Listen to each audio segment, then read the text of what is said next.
Hello everyone, I am Swati और आज का हमारा टॉपिक है economic growth and economic development. तो एक आर्थिक स्तर पर हम वृद्धि और विकास में कैसे डिफरेंस देखते हैं, आज हमारी क्लास में हम वही पढ़ेंगे। हम डिफरेंट एस्पेक्ट स्टडी करेंगे जिससे हम ग्रोथ को मेजर करते हैं और जिससे डेवलपमेंट को मेजर करते हैं। एंड एट द एंड हम ऑल्सो डिस्कस करेंगे अबाउट क्लाइमेटिक चेंज। ठीक है, देखिए इकोनॉमिक ग्रोथ और इकोनॉमिक डेवलपमेंट जो है वो बिल्कुल अलग तो नहीं है, बट वो क्या है कि जो डेवलपमेंट है, इकोनॉमिक डेवलपमेंट, वो ग्रोथ से ज़्यादा ब्रॉड एस्पेक्ट है, एक नेशन के ओवरऑल जो है उसके अपग्रेडेशन को देखने का। ठीक है, तो सबसे पहले बात करते हैं इकोनॉमिक ग्रोथ की। देखिए, जो इकोनॉमिक ग्रोथ और इकोनॉमिक डेवलपमेंट है ये सेंट्रल कंसेप्ट है मैक्रो इकोनॉमिक्स के, है ना। और यहाँ पे क्या है, इकोनॉमिक ग्रोथ का मतलब होता है क्वांटिटेटिव इंक्रीज इन आउटपुट और इनकम। जब हम कहते हैं जैसे जीडीपी हो गया या नेशनल इनकम हो गया, जब मान लीजिए ये बढ़ते हैं तो हम कहते हैं कि इकोनॉमी जो है उसकी ग्रोथ हुई है। यानी जब क्वांटिटेटिव चीजें बढ़ती हैं, है ना, तो जहां पे क्या होता है क्वांटिटेटिव इंक्रीज आ रहा है, आउटपुट मतलब जीडीपी में या फिर इनकम में। जब क्वांटिटेटिव चेंजेस की बात करते हैं तो हम कहते हैं इकोनॉमिक ग्रोथ हुई है। At the same time economic development क्या है, जब क्वांटिटेटिव एंड क्वालिटेटिव दोनों तरीके के इम्प्रूवमेंट आते हैं। जैसे आपने देखा होगा कि काफी सारी डिबेट होती है कि एक नेशन की आय तो ज्यादा है, नेशनल इनकम तो ज्यादा है, लेकिन वहां पे रह रहे लोगों का लिविंग स्टैंडर्ड उतना अच्छा नहीं है। यानी एक नेशन की इनकम बढ़ने के साथ साथ जरूरी ये भी है कि क्या बढ़ाया जाए, वहां के लोगों का स्तर बढ़ाया जाए, है ना, वहां उनको प्रॉपर फैसिलिटीज दी जाए, एजुकेशन फैसिलिटीज, हेल्थ फैसिलिटीज। ठीक है, तो वहां पे क्या है, जो इकोनॉमिक डेवलपमेंट है वो क्या मेजर कर रहा है, quantitative as well as qualitative changes. Economic growth को डिटेल में स्टडी करें तो इसका मतलब है एक sustained increase in real national income और real output of an economy over a long period of time.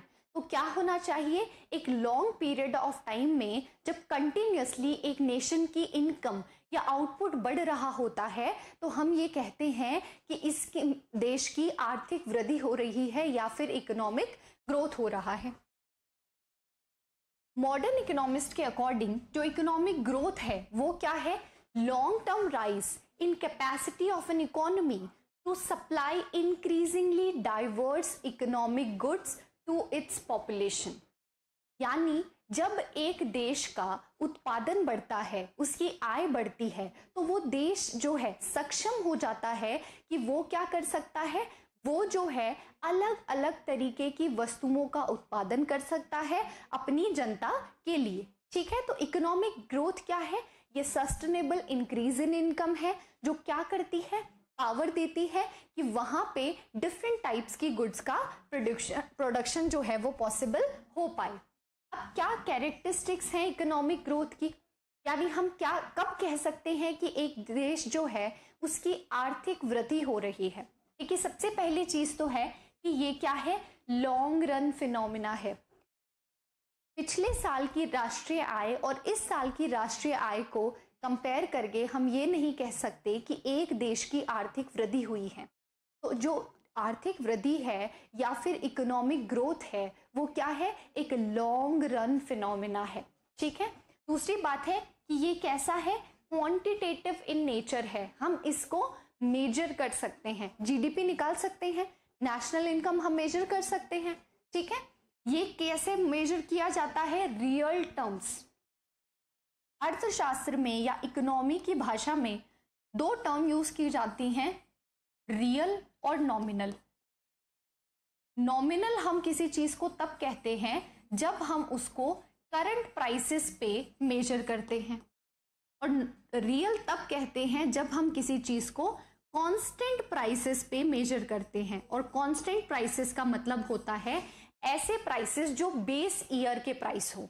यानी हम क्या करते हैं, मान लीजिए हमने किसी साल को, आपने देखा होगा कई बार डेटा आता है उसमें लिखा होता है 2012 एज बेस ईयर, यानी इस साल में अगर एक वस्तु की कीमत 100 रुपए थी तो फिर हम 2013, 14 और आज तक का क्या करते हैं, इस प्राइसेस के बेसिस पे हम किसी भी आउटपुट जो है उसकी ग्रोथ का अंदाजा लगाते हैं, क्योंकि बेस तो सेम होना पड़ेगा।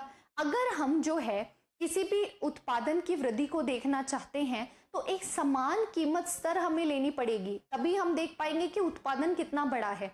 क्योंकि अब क्या है कि अगर जो है प्राइसेस हम अलग अलग ले लेंगे तो कंपैरिजन अच्छे से नहीं कर पाएंगे, इसीलिए हम क्या करते हैं, इसे रियल टर्म्स में मेजर करते हैं या फिर कांस्टेंट प्राइसेस पे मेजर करते हैं। और कांस्टेंट प्राइसेस कौन से प्राइसेस होते हैं, बेस ईयर के प्राइसेस होते हैं। ठीक है, ये किस पे फोकस करता है, आउटपुट, इनकम और प्रोडक्टिविटी पे। किस पे फोकस करता है, आउटपुट पे, इनकम पे और प्रोडक्टिविटी पे। ये नेसेसरीली इंप्लाई नहीं करता इंप्रूवमेंट इन वेलफेयर, यानी इकोनॉमिक ग्रोथ का कंसर्न सिर्फ इतना है कि किसी भी देश का उत्पादन बढ़े, उसकी आय बढ़े या फिर उसकी उत्पादकता बढ़े, ना कि उसका कल्याण हो। ठीक है, तो ये क्या है, लॉन्ग टर्म फिनोमिना है, क्वांटिटेटिव मेजर है, रियल टर्म्स में हम मेजर करते हैं। कंसर्न क्या है, प्राइस, आउटपुट और प्रोडक्टिविटी, ना कि वेलफेयर। फिर बात करते हैं कि इसको मेजर कैसे करते हैं, इकोनॉमिक ग्रोथ को हम मेजर कैसे कर सकते हैं। देखिए ये क्या है, ये होती है real national income. Economic growth को दूसरे शब्दों में बोले तो ये क्या है, रियल नेशनल इनकम है ना। और इसको मेजर कैसे किया जाता है, जीडीपी एट कांस्टेंट प्राइसेस पे। ये रिफ्लेक्ट करती है किसको, डोमेस्टिक प्रोडक्शन को। इसकी फुल फॉर्म क्या है, ग्रॉस डोमेस्टिक प्रोडक्ट, सकल घरेलू उत्पाद, है ना। फिर ये क्या रिफ्लेक्ट करता है, डोमेस्टिक प्रोडक्शन को रिफ्लेक्ट करता है, यानी एक देश के अंदर सिर्फ हमारे देश में कितना उत्पादन हुआ है, मोस्ट वाइडली यूज्ड इंडिकेटर। यानी अगर इकोनॉमिक ग्रोथ को मेजर करना है तो सबसे ज्यादा पॉपुलर इंडिकेटर क्या है, GDP at current constant prices, GDP at constant prices. दूसरा मेजर क्या है, ग्रोथ ऑफ पर कैपिटा इनकम। देखिए जीडीपी एट कांस्टेंट प्राइसेस का मतलब हो गया कि एक देश जो है हर साल कितना उत्पादन कर रहा है। और यहां पे दूसरा है ग्रोथ ऑफ पर कैपिटा इनकम। पर कैपिटा इनकम मतलब जीडीपी एंड कांस्टेंट प्राइसेस को मानिए एक देश की आय, यानी घरेलू स्तर पर हम कितना उत्पादन कर रहे हैं। अब जो है एक व्यक्ति की आय कितनी है, जितनी हमारी राष्ट्रीय आय है उसको अगर देश में जितने लोग हैं उनसे विभाजित कर दिया जाए तो क्या आ सकती है, हमारे पास प्रति व्यक्ति आय आ सकती है। जरूरी होता है ये मेजर करना कि हर व्यक्ति को उस आय का कितना हिस्सा मिल रहा है। ऑब्वियसली पॉपुलेशन ज्यादा होगी तो पर कैपिटा इनकम जो है वो कम होगी। ठीक है, तो पर कैपिटा इनकम को कैसे कैलकुलेट कर सकते हैं, national income divided by population. ठीक है, अब यहाँ पे adjust growth for population increase, better indicator than total GDP and still ignores income distribution, है ना। तो यहाँ पे क्या है, जो पर कैपिटा इनकम है ये किससे बेटर है, जीडीपी से बेटर है ग्रोथ को इंडिकेट करने के लिए। तीसरी बात करते हैं ग्रोथ ऑफ नेशनल इनकम की। देखिए जो नेशनल इनकम है इसमें फैक्टर इनकम को काउंट किया जाता है ना। फैक्टर इनकम मतलब कि लेबर को कितने वेजेस मिल रहे हैं, कैपिटल को कितना इंटरेस्ट मिल रहा है और लैंड पे कितना रेंट मिल रहा है। जब इन सब चीजों को, यानी जो भी फैक्टर्स ऑफ प्रोडक्शन है उनको जो प्राइसेस मिलते हैं उसे हम क्या कहते हैं, उसे हम कहते हैं फैक्टर इनकम। ठीक है, अब ये क्या शो करता है, ये शो करता है प्रोडक्टिव कैपेसिटी को। ये किससे इंफ्लुएंस रहता है, प्राइस लेवल के चेंजेस से। अब बात आती है कि इकोनॉमिक ग्रोथ जो है उसके मेजर्स हमने पढ़े, GDP at constant prices, national income और पर कैपिटा इनकम। अब बात है कि जब हम ग्रोथ को मेजर कर सकते हैं, मतलब जो क्वांटिटेटिव फिनोमिना होता है वो हमेशा इजी टू कैलकुलेट होता है, तो क्यों ये जो है इकोनॉमिक ग्रोथ जो है उसकी लिमिटेशंस क्या हैं? देखिए, इसकी लिमिटेशन क्या है कि ये इनकम इनइक्वालिटी को जो है वो कंसिडर नहीं करती। हम एक राष्ट्र की आय तो देख रहे हैं, पर हम ये नहीं देख रहे कि एक व्यक्ति को उस आय का कितना हिस्सा मिल रहा है। ये पॉवर्टी और अनएम्प्लॉयमेंट को इग्नोर करता है एक देश में, और क्वालिटी ऑफ लाइफ को भी कंप्लीटली इग्नोर करता है। यानी एक देश की हो सकता है कि राष्ट्र की आय तो बढ़ रही हो, पर उस देश के अगर लोगों का स्तर नहीं बढ़ रहा है तो उसे हम जो है एक पॉजिटिव साइन नहीं मान सकते। ये इन्वायरमेंटल डिग्रेडेशन को इग्नोर करता है। मतलब मान लीजिए कि आपके देश की वृद्धि तो हो रही है, राष्ट्र की आय तो बढ़ रही है, पर आप क्या कर रहे हैं, ऐसी प्रोडक्शन एक्टिविटी में इन्वॉल्व हैं जहां पे जो है इन्वायरमेंट को बहुत ज्यादा नुकसान हो रहा है।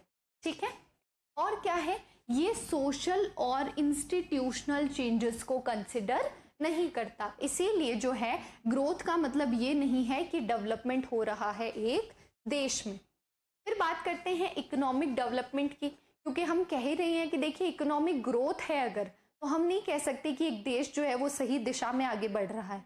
अब बात करते हैं इकोनॉमिक डेवलपमेंट की, तो देखिए ये एक प्रोसेस है of sustained improvement in material wellbeing including income, health, education and social justice.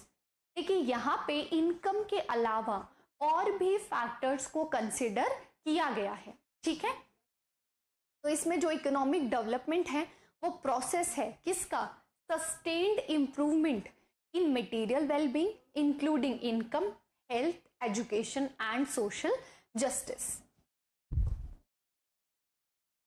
According to development economist जो है वो डेवलपमेंट जो है उसका क्या मतलब समझते हैं कि देखिए ये क्या होता है, growth plus progressive changes in social, institutional and economic structures. यानी जो इकोनॉमिक डेवलपमेंट होता है, जो आर्थिक विकास है, वो क्या है, जब हम एक देश की वृद्धि को या ग्रोथ को जोड़ देते हैं उस देश में होने वाले प्रोग्रेसिव चेंजेस से, यानी स्ट्रक्चरल चेंजेस से, और जो कहाँ हो रहे हैं, institutional, societal and economic level पे। यानी सिर्फ एक देश की आय नहीं बढ़ रही है, उस देश में काम करने के तरीके और लोगों का स्तर भी बढ़ रहा है। कैरेक्टरिस्टिक्स क्या है इकोनॉमिक डेवलपमेंट की, ये भी क्या है, एक लॉन्ग टर्म फिनोमिना है, और ये क्या है, एक कंटिन्यूअस प्रोसेस है। ठीक है, ये क्वांटिटेटिव और क्वालिटेटिव दोनों है। ये क्या इंक्लूड करता है, स्ट्रक्चरल ट्रांसफॉर्मेशन, यानी संरचनात्मक परिवर्तन को ये शामिल करता है कि किसी भी देश की संरचना में परिवर्तन हुआ है क्या।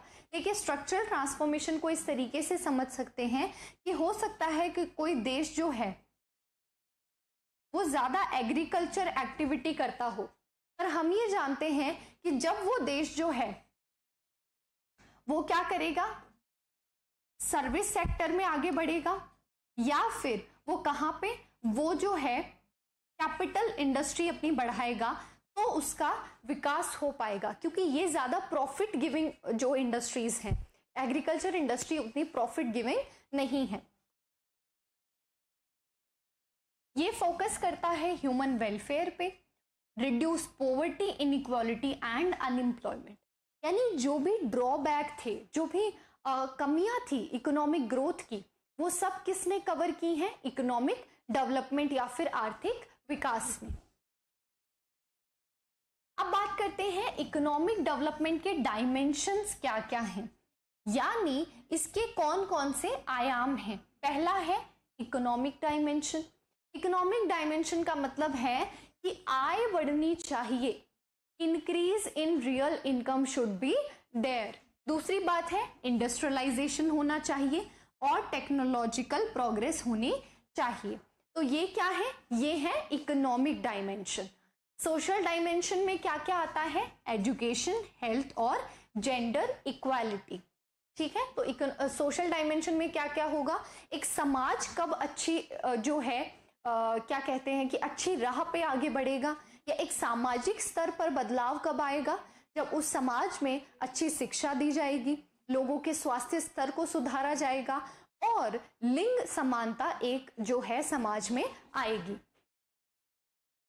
फिर आते हैं इंस्टीट्यूशनल डायमेंशन पे, यानी संस्थागत आयाम क्या क्या है। देखिए, पहली बात तो है इफेक्टिव गवर्नेंस। इफेक्टिव गवर्नेंस क्या होता है? हमने गवर्नमेंट नाम सुना है, जब क्या है सरकार लोगों के लिए अपने मैक्सिमम लेवल पे काम करती है, जब लोगों को वो सारी सुविधाएं समय पर पहुंचाई जाती हैं, उनकी शिकायतों का समय पर निवारण किया जाता है ना, तो उसे कहा जाता है इफेक्टिव गवर्नेंस। यानी आप जो शासन चला रहे हैं उसको कितना अच्छे से रन किया जा रहा है, क्या लोगों को दिक्कत आ रही है, और अगर आ रही है तो कितना जल्दी उस दिक्कत का समाधान किया जा रहा है। ठीक है, फिर आता है रूल ऑफ लॉ, यानी किसी भी देश का कानून जो है वो किस स्तर पर काम कर रहा है, ये भी बहुत इंपॉर्टेंट फैक्टर है। एंड नेक्स्ट है फाइनेंशियल इंक्लूजन, यानी जो वित्तीय समावेशन है वो कहां कहां पर है, यानी कितने ज्यादा लोग ऐसे हैं जिनके बैंक अकाउंट्स हैं या जो फाइनेंशियल चेन में इंक्लूडेड हैं। एक है इसका इन्वायरमेंटल डायमेंशन, जहां पे हम देख रहे हैं कि जो भी रिसोर्सेस हैं उनका सस्टेनेबल यूज किया जाए। सस्टेनेबल का मतलब क्या है? सारे रिसोर्सेस इस तरीके से यूज किए जाएं कि वो आज तो हम यूज कर रहे हैं, लेकिन हम हमारी आने वाली जनरेशन्स के लिए, फ्यूचर जनरेशन्स के लिए भी उन संसाधनों को, रिसोर्सेस को बचा करके रखेंगे।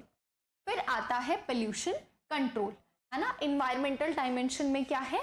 पोल्यूशन कंट्रोल भी हम इसमें शामिल करते हैं कि जो हमारी राष्ट्रीय आय बढ़ रही है उसमें हम मान लीजिए डिफरेंट कंपनियां होंगी, वो प्रोडक्शन एक्टिविटी करेंगी, तो हमें पोल्यूशन का लेवल जो है वो मिनिमम रखना होगा। देखिए, अब आपने देख लिया होगा कि जो इकोनॉमिक ग्रोथ है उसका केवल एक ही डायमेंशन था, कौन सा? इकोनॉमिक।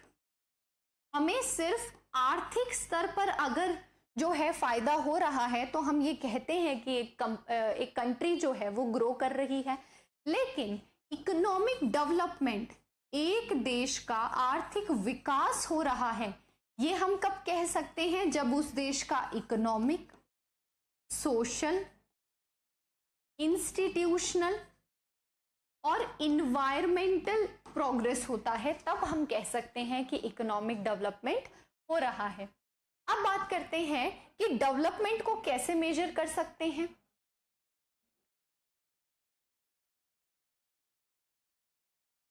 देखिए, डेवलपमेंट को सबसे पहले हम जो मेजर कर सकते हैं, एक इंडेक्स है called HDI, human development index. ये इंडेक्स है जिससे हम देखते हैं कि एक देश का आर्थिक विकास कितना हुआ है ना। तो इंडिया की जो करंट रैंक है वो है 130 आउट ऑफ 193 कंट्रीज, यानी विश्व के 193 देशों का जो है सर्वे किया गया, और जो वर्ल्ड की मोस्ट पॉपुलस कंट्री है, यानी सबसे ज्यादा जहां पर जनता निवास करती है, उसकी रैंक आई है 130, यानी fourth largest economy we are the most populated country, we have the resources, okay. And now here is the result, हमारी HDI है 130th पे, है ना। तो हमने पीछे छोड़ा है सिर्फ 63 देशों को, है ना। हमसे आगे 129 देश हैं ह्यूमन डेवलपमेंट इंडेक्स में। ये जो है एक कॉम्पोजाइट इंडेक्स होता है जहां पे क्या है, 3 डायमेंशंस काम में लिए जाते हैं। देखिए, HDI को कैलकुलेट करने के लिए 3 डायमेंशंस जरूरी हैं। पहला है लाइफ एक्सपेक्टेंसी एट बर्थ, यानी जब आप एक देश में पैदा होते हैं तो आप क्या उम्मीद करते हैं कि आप कितने साल जिए। देखिए, लाइफ एक्सपेक्टेंसी एट बर्थ बताता है कि एक देश की हेल्थ कंडीशंस कैसी हैं, क्योंकि जो नेचुरल डेथ होती है वो after a point of time या फिर एक एज जो है वो पूरी करने के बाद होती है। उस एज से पहले डेथ होने के कारण क्या होते हैं? बीमारी और एक्सीडेंट। एक्सीडेंट में आप किसी व्यक्ति को बचा सकते हो क्या? या कोई हेल्थ इश्यू हो गया उसको, तो क्या वो बच रहा है उस देश में? तो क्या है, life expectancy of birth at birth जो है ये पहला इंडिकेटर है ह्यूमन डेवलपमेंट इंडेक्स का। क्यों? क्योंकि इससे हम जो है एक देश की हेल्थ फैसिलिटीज को एनालाइज करते हैं। दूसरा डायमेंशन है एवरेज एजुकेशन लेवल। यहाँ पे एवरेज एजुकेशन लेवल हम देखते हैं, यानी एजुकेशन इंडेक्स होती है ये। यहाँ पे हम देखते हैं कि कितने लोग हैं जो शिक्षित हैं, एजुकेटेड हैं। इससे हम एक कंट्री के एजुकेशन सिस्टम को जज करते हैं, उसका एनालिसिस करते हैं कि एक देश में जो व्यक्ति हैं उनकी शिक्षा तक पहुंच कितनी है। तीसरी बात आती है standard of living. Standard of living को कैसे मेजर करते हैं? By measuring their per capita income, यानी किसी भी व्यक्ति की, किसी भी देश की लोगों की ऑन एन एवरेज वो कितना कमाते हैं ये डिसाइड करता है कि उनका स्टैंडर्ड ऑफ लिविंग कितना है। क्योंकि अगर हमारी आय कम होगी तो हम क्या करेंगे? मिनिमम में सरवाइव करेंगे, स्टैंडर्ड ऑफ लिविंग लो होगा। लेकिन अगर हमारी आय ज्यादा है तो स्टैंडर्ड ऑफ लिविंग क्या होगा? हायर होगा। अब HDI जो है वो इन तीनों इंडेक्स का ज्योमेट्रिक मीन होता है। HDI जो है वो क्या होता है? हेल्थ इंडेक्स, एजुकेशन इंडेक्स और इनकम इंडेक्स का ज्योमेट्रिक मीन होता है। नेक्स्ट बात करते हैं इकोनॉमिक डेवलपमेंट को मेजर करने के लिए जो नेक्स्ट चीज है हमारे पास, that is physical quality of life index. देखिए PQLI जो है वो फोकस करती है बेसिक ह्यूमन नीड्स पे, यानी इसमें इंडिकेटर्स कौन कौन से काम में लिए जाते हैं? एक तो लिया जाता है इन्फेंट मोर्टेलिटी रेट। क्या होती है इन्फेंट मोर्टेलिटी रेट?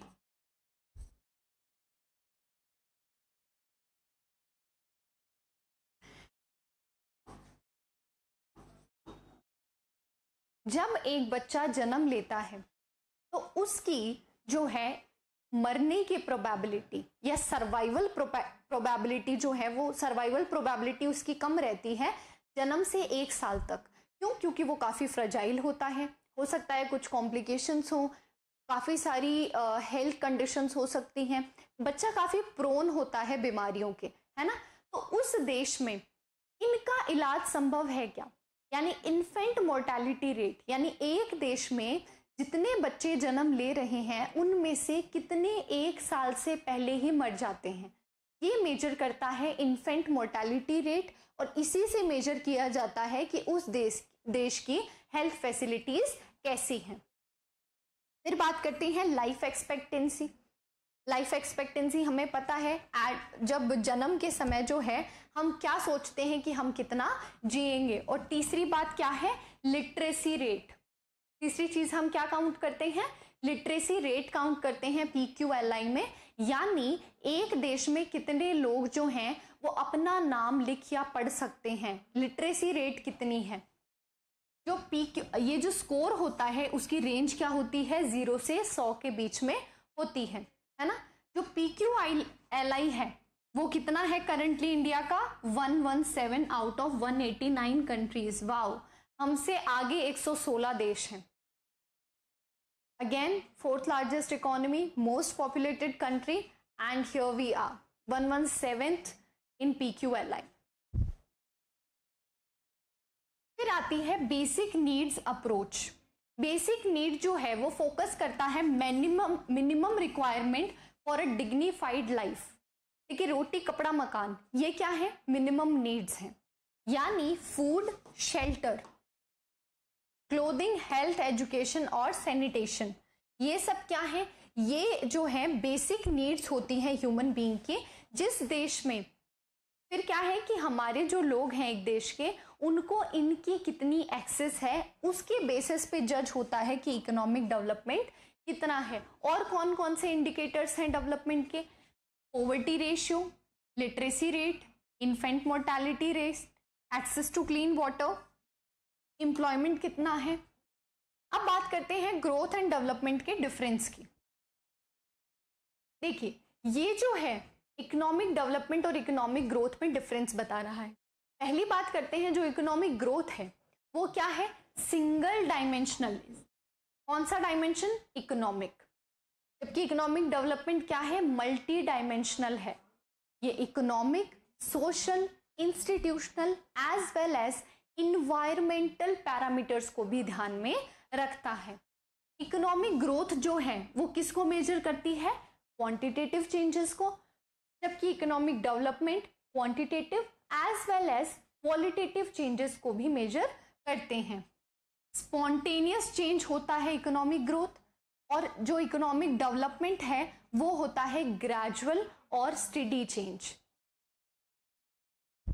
ग्रोथ जो है वो डेवलपमेंट के बिना पॉसिबल है, जबकि डेवलपमेंट बिना ग्रोथ के पॉसिबल नहीं है।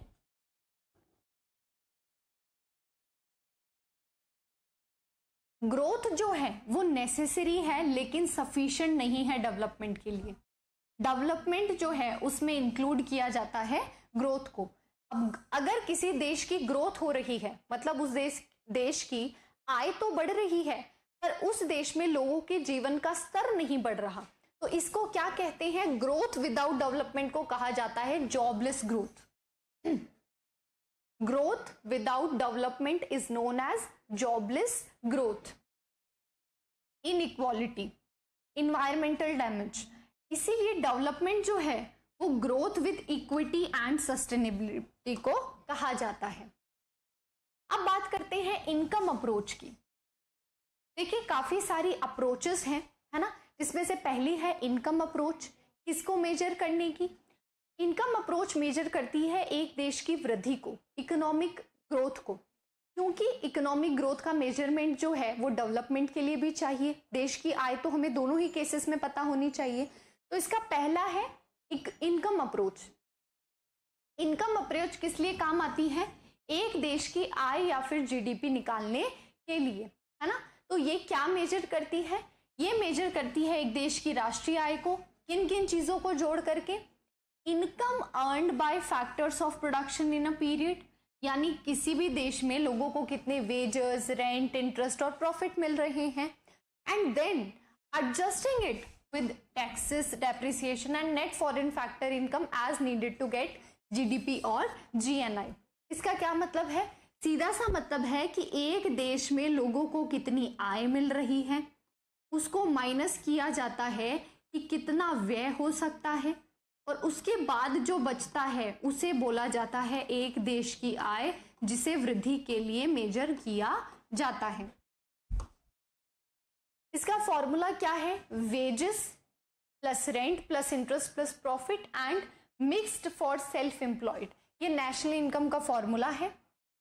जीडीपी का क्या फॉर्मूला है, नेशनल इनकम में अगर टैक्सेस ऑन प्रोडक्शन, सब्सिडी को माइनस कर दिया जाए, कंजम्पशन ऑफ फिक्स्ड कैपिटल यानी डेप्रिसिएशन को ऐड कर दिया जाए, तो फिर हमारे पास क्या आ जाएगी, जीडीपी आ जाएगी। और ये है जीएनआई का फॉर्मूला।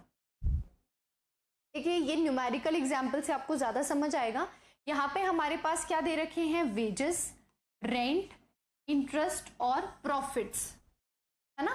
टैक्सेस ये क्या है, टैक्सेस हैं, ये डेप्रिसिएशन है, ये net factor income from abroad है ना। तो यहाँ पे क्या है, -10 है। Net factor income from abroad का क्या मतलब होता है, एक्सपोर्ट माइनस इंपोर्ट। अगर इसकी वैल्यू नेगेटिव है मतलब हम जो है इंपोर्ट ज्यादा कर रहे हैं, एक्सपोर्ट कम कर रहे हैं। तो अब हमें क्या निकालना है, सबसे पहली चीज है हमें नेशनल इनकम निकालनी है। देखिए नेशनल इनकम निकालने के लिए हमें क्या करना है, जितनी भी ये चीजें हैं, जितनी भी आय है उसको जोड़ना है ना।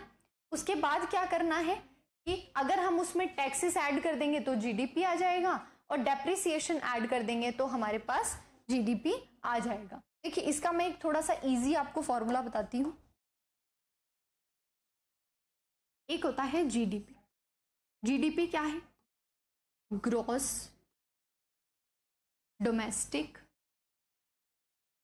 प्रोडक्ट।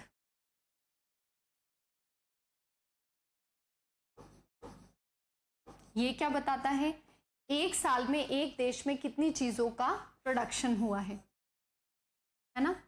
तो जब क्या है हमारे पास जीडीपी दी गई है ना, तो सपोज हमारे पास ग्रॉस डोमेस्टिक प्रोडक्ट एट, चलो मार्केट प्राइस फैक्टर कॉस्ट के बाद में बात करेंगे, जीडीपी दे रखी है 100। अब इससे हमें निकालनी है नेशनल इनकम। देखिए नेशनल इनकम होती है net NNP eight factor, NNP eight factor cost को क्या बोलते हैं, नेशनल इनकम बोलते हैं। इस पूरे कंसेप्ट को हम डिटेल में स्टडी करेंगे जब हम नेशनल इनकम पढ़ेंगे। बट एक बात जो आपको ध्यान में रखनी है कि इनकम अप्रोच जो है वो किस काम आती है, ताकि हम एक देश का जो है वो क्या कर सकें, हम उस देश की वृद्धि का मापन कर सकें। अब आता है एचडीआई। एचडीआई को शॉर्ट यहाँ पे इसकी डेफिनेशन दी गई है। देखिए हेल्थ इंडेक्स जो है वो कैसे निकाली जाती है, लाइफ एक्सपेक्टेंसी एट बर्थ जो है उसको कंसिडर करके हम हेल्थ इंडेक्स निकालते हैं। एजुकेशन इंडेक्स कैसे निकालते हैं, mean years of schooling and expected years of schooling को एडजस्ट करके। एंड स्टैंडर्ड ऑफ लिविंग कैसे पता करते हैं, पर कैपिटा इनकम को निकाल करके। और ये क्या होता है एचडीआई, इन तीनों का ज्योमेट्रिक मीन होता है। देखिए एचडीआई जो है उसके साथ साथ कई और चीजें भी हैं, जैसे ये है आईएचडीआई। रिसेंट ईयर्स में जो है इस तरीके के हमें डेटा भी देखने को मिलते हैं जिन्हें कहा जाता है इन इक्वालिटी एडजस्टेड एचडीआई। यानी ये क्या है, यहाँ पे एचडीआई को एडजस्ट किया जाता है इन इक्वालिटी के साथ। यानी एक देश का ह्यूमन डेवलपमेंट इंडेक्स मान लीजिए कुछ है, उस देश में जितनी जेंडर इनइक्वालिटी है उसको माइनस कर दिया जाता है, तो एचडीआई स्कोर कम हो जाता है। ठीक है, फिर आता है जेंडर इनइक्वालिटी इंडेक्स, यानी यहां पे disparity between women and man in reproductive health, empowerment and labour market.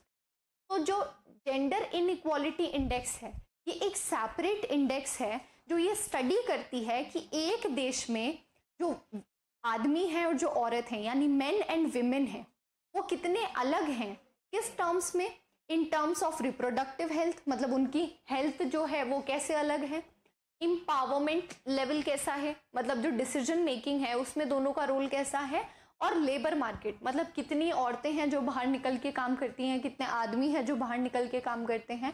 इस तरीके से क्या निकाली जाती है, जेंडर इनइक्वालिटी इंडेक्स निकाली जाती है। Lastly we have multi dimensional poverty index. तो ये क्या करती है, ये बताती है कि मल्टीपल डेप्रिवेशंस कैसे हैं हाउस होल्ड लेवल पे। देखिए जो एचडीआई है as a measure of development, इसकी स्ट्रेंथ क्या है। देखिए यहाँ पे क्या है, हेल्थ और एजुकेशन आउटकम को डायरेक्टली हम जो है मेजर कर सकते हैं। क्योंकि एचडीआई डिफरेंट कंट्रीज का डेटा कलेक्ट करता है तो हम इजीली जो है हमारे देश की तुलना किसी और देश से कर सकते हैं। वीकनेस क्या है, ये जो है विद इन कंट्री इनइक्वालिटी को मेजर नहीं करता। मतलब एचडीआई रैंक से हमें ये तो पता चल जाता है कि वर्ल्ड लेवल पे हम कहाँ स्टैंड कर रहे हैं, but we have different states. India में जितने स्टेट हैं है ना, उस हिसाब से जो है हमारा जैसे 29 स्टेट्स हैं, उनमें आपस में क्या इनइक्वालिटी है वो हम मेजर नहीं कर पाते है ना। और जो नॉर्मलाइजेशन है उसकी चॉइस भी जो है हमारी नहीं होती। अब बात करते हैं ग्रोथ एंड डेवलपमेंट के अदर मेजर्स की। ये है gross national income per capita. फिर आता है गिनी कोएफिशिएंट। देखिए जो गिनी कोएफिशिएंट है ना, वो एक ऐसा इंडेक्स है जो मेजर करता है इनकम इनइक्वालिटी। गिनी कोएफिशिएंट जो है वो एक स्केल है बिटवीन 0 एंड 1। 0 का मतलब होता है परफेक्ट इक्वालिटी एंड 1 का मतलब होता है परफेक्ट इनइक्वालिटी, है ना। तो ये क्या करती है, ये इनकम डिस्ट्रीब्यूशन की स्टडी करती है। तो जहां पे जो है इसका कुछ इस तरीके से स्तर बनता है, जैसे यहाँ पे पता है क्या होता है, ये जैसे मान लीजिए कि ये हम मान के चलते हैं कि एक देश की आय को, अगर मान लीजिए ये जो है डिस्ट्रीब्यूशन ऑफ इनकम यहाँ होना चाहिए बिल्कुल बीच में, है ना। डिस्ट्रीब्यूशन कैसा होना चाहिए, रिच और पुअर के बीच में एकदम मतलब ये सेंटर है, ये आइडियल डिस्ट्रीब्यूशन है, ये है ना 45 डिग्री लाइन जो है ये आइडियल डिस्ट्रीब्यूशन है। बट फिर क्या होता है, अगर ऐसा आया कर्व जो है ये स्ट्रेट लाइन ना हो करके ऐसा है, तो ये जो है ये दिखाता है इनकम इनइक्वालिटी, यानी इनकम लेवल यहाँ ना हो करके यहाँ यहाँ यहाँ यहाँ है। और जब इन सबको ऐड करेंगे तो वो हमें बताता है कि एक देश में कितनी आय की असमानता है।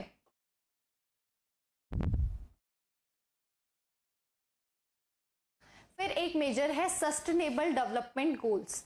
हमें पता है कि जो सस्टेनेबल डेवलपमेंट गोल्स हैं वहां पे वर्ल्ड की सारी कंट्रीज 17 गोल्स पे काम करती हैं, है ना, जिनसे क्या होता है, जो ये बताते हैं कि पॉवर्टी जो है या अनएम्प्लॉयमेंट है वो कम होना चाहिए। फिर बात करते हैं climate change and environmental degradation की। अभी तक हमने जो बात करी वो हमने क्या किया है कि हमने इकोनॉमिक एस्पेक्ट को देखा है, सोशल एस्पेक्ट को देखा है और इंस्टीट्यूशनल एस्पेक्ट को देखा है।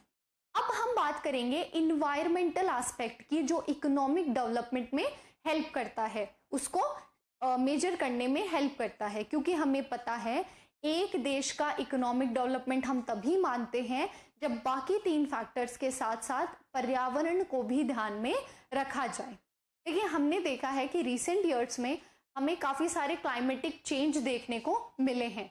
हम कहते हैं कि तापमान बढ़ गया है, ऑन एन एवरेज जो है दिन का तापमान ज़्यादा है ना, ग्लेशियर्स पिघल रहे हैं, नदियाँ सूख रही हैं, तो ये सब क्या है, ये है क्लाइमेटिक चेंज, यानी जो जलवायु है वो परिवर्तित हो रही है।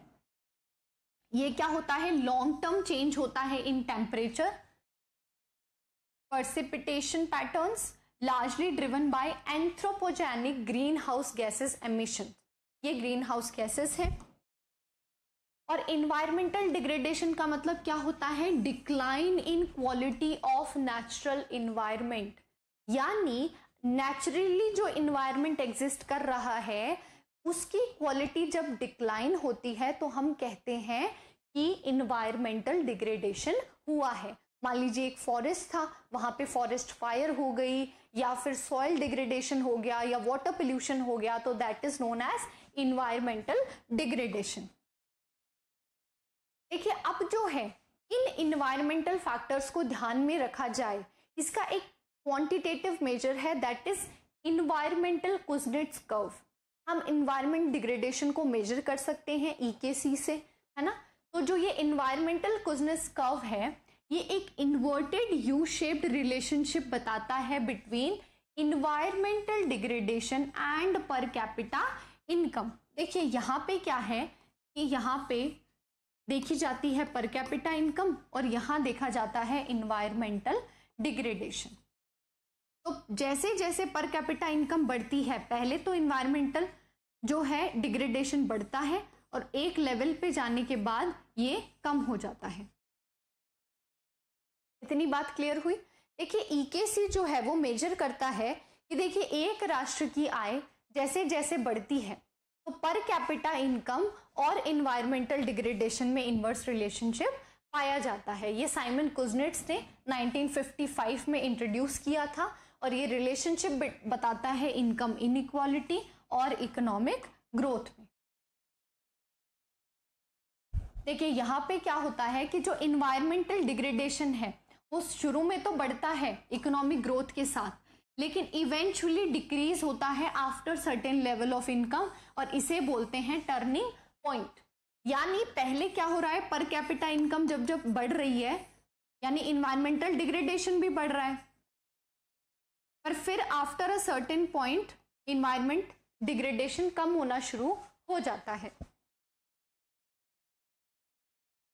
तो यहाँ पे क्या है कि जब एक इकोनॉमी जो है अपने अर्ली स्टेज में होती है इकोनॉमिक डेवलपमेंट में, तो वहां पे क्या होता है, रैपिड इंडस्ट्रियलाइजेशन होता है। यानी एक देश अगर अपनी आय में बढ़ोतरी करना चाहता है या लोगों को ज्यादा काम देना चाहता है या एक सामाजिक स्तर पर अच्छी सुविधाएं उपलब्ध कराना चाहता है, तो एक ही तरीका है कि देश में ज्यादा से ज्यादा इंडस्ट्रीज लगाई जाएं। और जब ये रैपिड इंडस्ट्रियलाइजेशन होता है तो इससे क्या होता है, इंफ्रास्ट्रक्चर एक्सपेंशन होता है। रोड बनती हैं, ब्रिजेस बनते हैं, ये सब क्या होता है, कंपनीज बनती हैं, फैक्ट्रीज बनती हैं, इससे क्या होता है, एम्प्लॉयमेंट का जनरेशन होता है ना। तो यहाँ पे क्या है, पोल्यूशन इंटेंसिव टेक्नोलॉजी यूज की जाती है, जिससे क्या होता है, इन्वायरमेंटल अगर रेगुलेशन वीक है तो उससे पब्लिक अवेयरनेस नहीं है अगर, तो इन्वायरमेंटल डिग्रेडेशन होगा and air and water pollution होगा। ये फेज रिफ्लेक्ट करता है dominance of scale effect where higher production leads to higher pollution. यानी पहली स्टेज क्या है जब एक इकोनॉमी डेवलप करती है, इनिशियली क्या होता है, इन्वायरमेंटल डिग्रेडेशन इंक्रीज होता है। कंट्री में जब रैपिड इंडस्ट्रियलाइजेशन होता है, इंफ्रास्ट्रक्चर एक्टिविटी ज्यादा होती हैं, तो पोल्यूशन जो है ज्यादा होता है। अब यहाँ पे क्या है, जब ये मिडिल स्टेज पे पहुंच जाता है इंडस्ट्रियलाइजेशन, तो क्या है, जो इन्वायरमेंटल डिग्रेडेशन है वो भी मैक्सिमम पे पहुंच जाता है ना। तो यहाँ पे industrial output, energy consumption, urbanisation peak, इसीलिए इन्वायरमेंटल प्रोटेक्शन जो है वो सेकेंडरी हो जाता है। ये जो है ये बताता है peak of inverted you curve. हमने देखा ना कि एक मैक्सिमम पीसीआई आने के जो आती है तो ये मैक्सिमम हो जाता है ईकेसी। अब बाद की जो स्टेज है वहां पे हायर इनकम लेवल की वजह से ग्रेटर इन्वायरमेंटल अवेयरनेस आती है, ज्यादा स्ट्रॉन्ग इंस्टीट्यूशंस बनते हैं, स्ट्रिक्ट इन्वायरमेंटल रेगुलेशन आते हैं, इकोनॉमी जो है वो मैन्युफैक्चरिंग से सर्विस ओरिएंटेड एक्टिविटीज पे शिफ्ट हो जाती है, जिससे क्लीन एनर्जी एफिशिएंट टेक्नोलॉजी जो है वो अडॉप्ट की जाती है। यानी यहाँ पे अगर देखें तो ये ईकेसी है, इसकी एक स्टेज है ये, दूसरी है ये और तीसरी है ये। तो यहाँ पे क्या हो रहा है, रैपिड इंडस्ट्रियलाइजेशन हो रहा है और पोल्यूशन बढ़ रहा है। यहाँ पे पोल्यूशन मैक्सिमम है क्योंकि यहाँ पे क्या हो चुका है, इंडस्ट्रीज बहुत ज्यादा हो चुकी हैं। इसके बाद क्या होता है, अवेयरनेस आती है, रूल्स एंड रेगुलेशन ज्यादा स्ट्रिक्ट हो जाते हैं और जो है डिग्रेडेशन कम होने लगता है।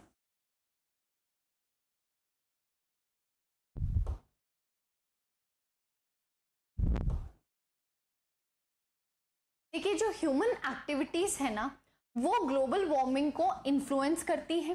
यानी हम जानते हैं क्लाइमेट चेंज का अंदाजा इसी बात से लगाया जा सकता है कि अब जो है 1.1 से 1.3 डिग्री सेल्सियस जो है वो प्री इंडस्ट्रियलाइजेशन लेवल से ज्यादा टेम्परेचर हो चुका है। यानी वो जो टाइम था जब इंडस्ट्रीज नहीं थी, जब रैपिड इंडस्ट्रियलाइजेशन नहीं हुआ था, तब जो अर्थ का टेम्परेचर था वो तब से अब तक में 1.1 से लेकर के 1.3 डिग्री सेल्सियस तक इंक्रीज हो चुका है। अब यहाँ पे 50% से ज्यादा चांस है कि ये जो है 1.5 डिग्री सेल्सियस तक बढ़ जाएगा। यानी ये जो 1 से 1.1 से 1.3 डिग्री सेल्सियस इंक्रीज हुआ है, इसके 50% से ज्यादा चांस है, मतलब आधे से ज्यादा चांस है कि ये जो है 1.5 डिग्री सेल्सियस तक टेम्परेचर बढ़ जाएगा। इसके कॉजेस क्या हैं, कारण क्या है, इन्वायरमेंटल डिग्रेडेशन के कारण क्या है? पहला है मार्केट फेलियर। देखिए जब नेगेटिव एक्सटर्नैलिटी होती है ना, तो यहाँ पे कॉमन प्रॉपर्टी राइट प्रॉब्लम आती है और इंफॉर्मेशन एसिमेट्री होती है। देखिए ये जो तीनों ही टर्म्स है ना, ये इन्वायरमेंटल इकोनॉमिक्स से रिलेटेड टर्म्स है। पहला है नेगेटिव एक्सटर्नैलिटी। देखिए नेगेटिव एक्सटर्नैलिटी उसे कहते हैं जब किसी थर्ड पार्टी एक्टिविटी की वजह से आपको प्रॉब्लम हो रही हो। सपोज मेरे बगल में खड़ा इंसान अगर कोई स्मोक करता है तो उससे जो धुआं निकलेगा वो मेरे लिए भी प्रॉब्लमेटिक है, because we are on a same place, ठीक है। एट द सेम टाइम अगर इंडस्ट्रीज लगाई जाती हैं तो वो धुआं निकालती हैं, गंदा पानी रिलीज होता है, बहुत आवाज होती है, तो इससे लोगों को दिक्कत आती है, आसपास जो लोग होते हैं उनको इससे प्रॉब्लम होती है। दूसरा है कॉमन प्रॉपर्टी प्रॉब्लम्स। यानी मान लीजिए कि कोई कंपनी है, वो जो वेस्ट रिलीज करती है, इंडिया में एक बहुत ही कॉमन प्रैक्टिस है कि जो भी कचरा निकलता है वो नियर बाय रिवर में आप फ्लो कर देते हो, है ना। तो अगर उस रिवर में आप कचरा डालोगे, क्योंकि रिवर एक कॉमन प्रॉपर्टी है, मतलब जितनी एक रिवर एक एरिया में किसी कंपनी ओनर की है, उतनी ही वो रिवर वहां पे रहने वाले लोगों की है, जनरल पब्लिक की है। अगर कंपनी से जो कचरा निकल रहा है वो इस रिवर में आएगा तो वहां पे जो फिशरीज हैं वो क्या होंगी, जो फिशेस हैं वो मर जाएंगी। इससे क्या होगा, जो लोग अपना गुजारा करते हैं मछली पकड़ के वो नहीं कर पाएंगे, यानी उनकी इनकम पे असर आएगा। तीसरी चीज है इंफॉर्मेशन एसिमेट्रीज, यानी जब क्या हो, दोनों पार्टीज को कंप्लीट इंफॉर्मेशन ना हो। यानी कोई भी अगर कंपनी अपना प्रोडक्ट बनाती है तो वो क्लेम करती है कि देखिए हम नेशन में इतना कंट्रीब्यूट कर रहे हैं, लेकिन वो ये नहीं बताती कि वो पोल्यूशन कितना कर रही है। तो किसी भी देश को वृद्धि जो है, उसकी आय में वृद्धि से जितना फायदा होता है, पर्यावरण में अगर वो उतना ही डिग्रेड कर रहे हैं तो कोई फायदा नहीं है, क्योंकि फिर हमें इन्वायरमेंट के लिए उतना ही ज्यादा काम करना पड़ेगा। दूसरा है स्ट्रक्चरल कॉजेस। स्ट्रक्चरल क्या है, जब हम बहुत ज्यादा डिपेंडेंट रहते हैं फॉसिल फ्यूल्स पे अपनी इंडस्ट्री के लिए, तो हम रैपिड अर्बनाइजेशन करते हैं जिससे एनर्जी एफिशिएंसी कम होती है और इंडस्ट्रीज बनती हैं। एग्रीकल्चर प्रैक्टिसेस जो हैं वो क्या करती हैं, वो चेंज हो जाती हैं और डिफॉरेस्टेशन होता है। Development trades, short term property reduction versus long term sustainability. और फिर क्या है, इकोनॉमिक इम्पैक्ट है ना। जो भी इंडस्ट्रियलाइजेशन होता है जिसकी वजह से इकोनॉमिक डिग्रेडेशन आता है, क्लाइमेटिक चेंज होता है, उसके जो है वो इकोनॉमिक इम्पैक्ट क्या क्या है। पहला सबसे ज्यादा इम्पैक्ट करती है ये एग्रीकल्चर एंड फूड सिक्योरिटी को। इससे क्या होता है, देखिए जो एग्रीकल्चर इंडस्ट्री होती है वो बहुत ज्यादा सेंसिटिव होती है टुवर्ड्स टेम्परेचर एंड रेनफॉल। तो यहाँ पे जब एक्सट्रीम इवेंट्स होते हैं तो वहां पे हीट स्पाइक करती है बहुत छोटी ड्यूरेशन के लिए और उनको फसल में नुकसान होता है। अब यहाँ पे जो वर्ल्ड बैंक है और जो डिफरेंट बॉडीज हैं वो ये एनालाइज करती हैं कि देखिए इंडस्ट्रियल एक्टिविटी की वजह से जो एग्रीकल्चर और फूड सिक्योरिटी सेक्टर है वो हाईली इम्पैक्ट करता है, क्योंकि वो काफी सेंसिटिव होता है टुवर्ड्स क्लाइमेटिक चेंजेस। हेल्थ पे क्या फर्क पड़ता है, देखिए अगर हीट वेव्स होंगी, ऑब्वियसली क्लाइमेटिक चेंज या इन्वायरमेंटल डिग्रेडेशन है, यानी हमें अगर क्लीन इन्वायरमेंट नहीं मिल रहा है, टेम्परेचर बहुत ज्यादा है, तो क्या होगा, हीट वेव्स चलेंगी और उससे क्या होगा, हेल्थ पे जो है नेगेटिव इम्पैक्ट आएंगे और पब्लिक हेल्थ पे जो है गवर्नमेंट को बहुत ज्यादा इन्वेस्ट करना पड़ेगा। वाटर बॉडीज अगर पोल्यूट होंगी तो सरकार को सफाई पे उतना ही ज्यादा खर्चा करना पड़ेगा। जीडीपी पे क्या इफेक्ट आएगा, देखिए अगर क्लाइमेटिक शॉक्स आएंगे तो वो जीडीपी को कम करेंगे। क्यों, क्योंकि एग्रीकल्चर का लॉस होगा और लेबर प्रोडक्टिविटी जो है वो गिरेगी, इंफ्रास्ट्रक्चर भी डैमेज होगा। तो यहाँ पे क्या है, जो क्लाइमेटिक शॉक्स हैं उनका जीडीपी जो है उस वो क्लाइमेटिक शॉक्स की वजह से जीडीपी या एक देश की आय कम होती है। क्यों होती है, क्योंकि देश जो है उसमें एग्रीकल्चर एक्टिविटीज जो है उसका इंक्रीमेंट नहीं हो पाता, वहां पे लॉस होता है। देश को पब्लिक हेल्थ पे ज्यादा इन्वेस्ट करना होता है, वाटर बॉडीज को क्लीन करने में, यानी पोल्यूशन को करेक्ट करने में ही बहुत ज्यादा पैसा खर्च करना पड़ता है। इसलिए ओवरऑल एक देश की आय बढ़ने की जगह कम होती है। फिर डिस्ट्रीब्यूशनल इम्पैक्ट क्या होते हैं, देखिए यहाँ पे क्या है कि पुअर विमेन और स्मॉल होल्डर्स जो हैं ये ज्यादा वल्नरेबल होते हैं। इनइक्वालिटी एंड पॉवर्टी जो है वो ट्रैप्स डीपन करती है इनको, यानी कि जो एक देश है उसमें डिस्ट्रीब्यूशनल इम्पैक्ट क्या आता है, क्लाइमेटिक चेंज का या इन्वायरमेंटल डिग्रेडेशन का। देखिए किसी भी जो देश है उसमें जो औरतें हैं, विमेन है या छोटे बच्चे हैं, वो क्या है, ज्यादा प्रोन है, यानी वो ज्यादा फ्रजाइल हैं कि कोई भी नेगेटिव चेंज आया तो उन पे ज्यादा इम्पैक्ट आएगा। अब देखिए यहां पे बात करते हैं कि इंडिया एंड राजस्थान लेवल पे कौन से गवर्नमेंट के स्टेप्स हैं जो क्लाइमेटिक चेंज को लेकर के लिए गए हैं। ठीक है, सबसे पहले बात करते हैं इंडिया जो है, इंडिया का टारगेट है कि हम नेट जीरो कार्बन प्रोड्यूस करेंगे बाय 2070, 2070 तक इंडिया का टारगेट है जीरो कार्बन एमिशन का। हमने नेशनल सोलर मिशन इंडिया का है, इसका मतलब है कि हम मैक्सिमम एनर्जी जो है वो सोलर एनर्जी क्रिएट करेंगे, सूरज से रोशनी बनाएंगे, जिससे क्या होगा, फॉसिल फ्यूल्स पे डिपेंडेंसी कम होगी। उदय स्कीम है, national action plan on climate change है, यानी क्लाइमेट चेंज से जो कंट्री में चेंजेस आ रहे हैं उसके लिए पूरे भारत के स्तर पर कुछ स्टेप्स लिए गए हैं उसको कम करने के लिए। ग्रीन हाइड्रोजन पॉलिसी इंक्रीज जो करेगी रेन्यूएबल एनर्जी कैपेसिटी को। राजस्थान के लेवल पे क्या क्या चेंजेस हैं, देखिए यहाँ पे देश की तर्ज पे राजस्थान में भी एक state action plan on climate change है, 2022 में इसको अडॉप्ट किया गया था। इसके अंतर्गत क्या किया जाता है, जिसमें जैसे राजस्थान में एक प्रॉब्लम आ रही है वाटर स्कैरसिटी की, जो भूजल स्तर है वो और नीचे जा रहा है ना, यानी पानी की कमी हो रही है, ठीक है। और यहाँ पे जो है डेजर्टिफिकेशन ज्यादा हो रहा है, मतलब जो पहले जितना मरुस्थल था उससे ज्यादा मरुस्थल बढ़ रहा है, हीट इम्पैक्ट ज्यादा कर रहे हैं, सूखा पड़ रहा है। तो इन सब के लिए राजस्थान गवर्नमेंट ने state action plan on climate change launch किया है, जिसमें वो क्लाइमेटिक चेंज और इन्वायरमेंटल डिग्रेडेशन पे काम करते हैं।